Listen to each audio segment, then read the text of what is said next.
Upcoming ప్రోమోలో శ్రీకర్ వాళ్ళ తల్లిదండ్రులు, ఇంకా పెద్దిరాజు, అతని భార్య కృష్ణ, నిహారిక అందరూ కలిసి హాల్లో మాట్లాడుకుంటూ ఉంటారు. అప్పుడే అక్కడికి మాయ వచ్చి, ఏంటి అందరూ ఒక్కాడే ఉన్నారు, ఏం చేస్తున్నారు అని మాయ అందరినీ అడుగుతుంది. అప్పుడు కృష్ణ, ఏం లేదు మేడం, సంక్రాంతి పండుగ వస్తుంది కదా, దాని గురించే మేమంతా కలిసి మాట్లాడుకుంటున్నామని మాయతో అంటాడు. అప్పుడు మాయ, అయితే ఈసారి సంక్రాంతి పండుగ నేను కూడా మీ అందరితో కలిసి జరుపుకోవాలనుకుంటున్నానని అంటుంది.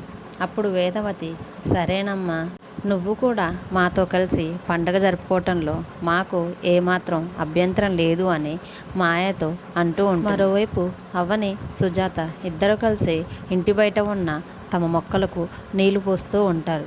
అక్కడికి మాయ వస్తుంది. అప్పుడు మాయను చూసి అవని, ఏంటి మేడం ఇక్కడికి వచ్చారని మాయని అడుగుతుంది. అప్పుడు మాయ, ఏం లేదు, ఈసారి సంక్రాంతి పండగకి మిమ్మల్ని కూడా పిలవటానికి వచ్చాను. మీరు ఆ ఇంటికి రావటానికి ఆ ఇంట్లో వాళ్ళందరినీ నేను ఒప్పించాను.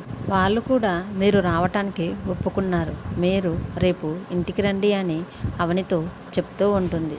తర్వాత అర్చన అమ్మవారి దగ్గరికి వెళ్ళి అమ్మవారి ముందున్న తాళగ్రంథాల పెట్టెవైపు చూస్తూ నమస్కరించి, గతంలో ఒకసారి నేను మాయ గురించి తెలుసుకోవాలి అని తాళపత్ర గ్రంథాలని చదివినప్పుడు అప్పుడు నాకు ఆ తాళపత్ర గ్రంథంలో దుష్టశక్తి ఆగమనమని నాకు నువ్వు చూపించావు తల్లి అని, ఇప్పుడు కూడా ఆ మాయ వలన మా కుటుంబానికి ఏదైనా కీడు జరుగుతుందో ఏమో అని తెలుసుకోవటానికి వచ్చానమ్మా అని.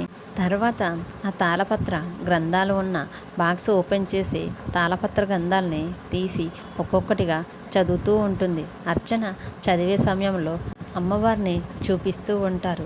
అర్చన ఒక్కొక్కటిగా తాళపత్ర గ్రంథాలను చదివి, ఇలా జరగకూడదు, ఇలా అసలే జరగకూడదు అని, ఇలాగ జరగటానికి వీలు లేదు అని అర్చన అనడంతో ఈ ప్రోమో అయిపోతుంది.